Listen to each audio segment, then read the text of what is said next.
Quand j'étais petite, je venais souvent dans le bureau de mon grand-père, Émile Hermès.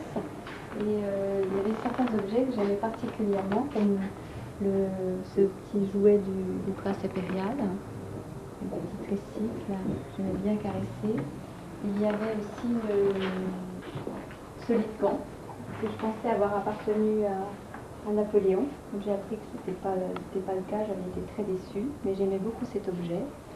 Il y avait cette mallette de voyage ayant appartenu à Cambacérès, qui était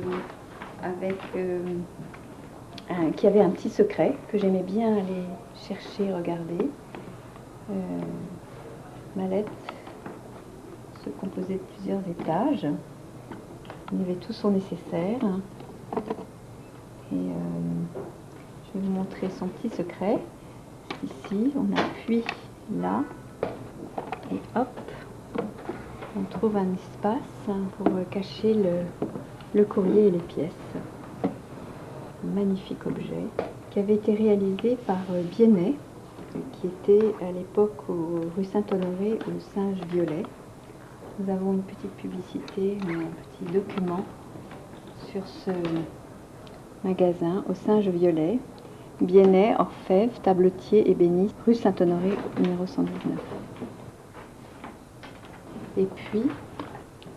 Et voici la malle de Cambacérès. Cette malle a été faite sur commande de Cambacérès à Biennet lorsqu'il était à Fontainebleau avec l'empereur qui préparait la descente en Espagne. Voici son chiffre qui va se trouver en dessous d'un bonnet phrygien surmonté de 2 aigles. Bonnet phrygien qui est une allusion symbolique à son opposition à la politique de Napoléon vis-à-vis de l'Espagne. Sous le chiffre, on trouve 2 colliers, ce qui est étonnant. Celui du bas est à l'évidence celui de la Légion d'honneur, celui du haut est probablement un symbole maçonnique.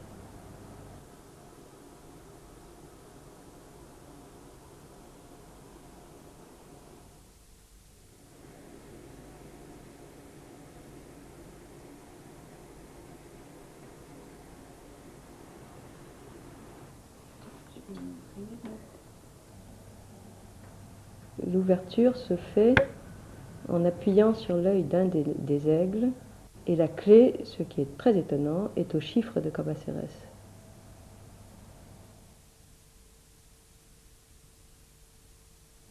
L'entourage du miroir est décoré d'une guirlande de symboles, une fois à l'endroit, une fois à l'envers, représentant les arts, la messagerie, l'agriculture, la géographie, mais aussi des symboles maçonniques comme le maillet que l'on voit à côté. On reconnaît ici, à l'envers, le symbole d'Hermès, qui est le dieu du commerce et de la communication, cher à Cambacérès, qui avait fait financer par la Convention le télégraphe Chappe. La malle pouvait se visser sur le sol de la chambre ou le sol de la voiture, d'une façon à ne pas pouvoir être dérobée. Le premier étage est consacré aux objets de toilette et on voit ici ce qui devait contenir probablement le plat à barbe, la poudre, divers onguents.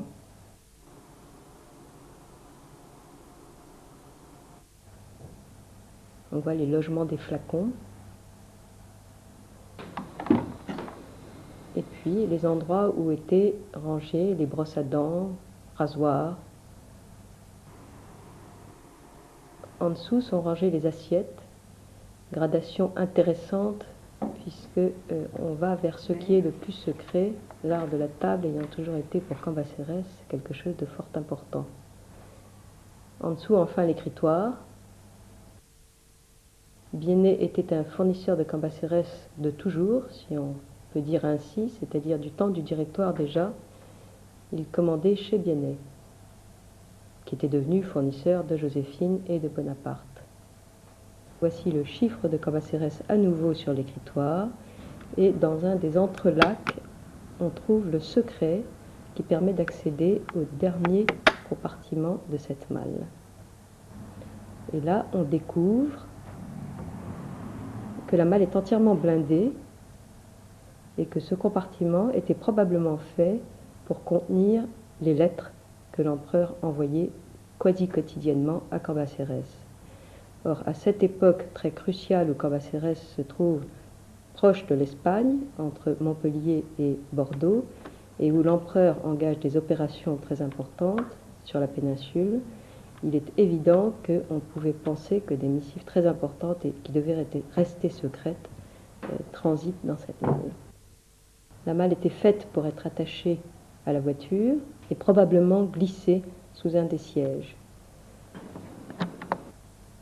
On remarquera avec beaucoup d'intérêt que c'est une tour donjon, symbole de l'enfermement et du secret, qui est le centre de la clé.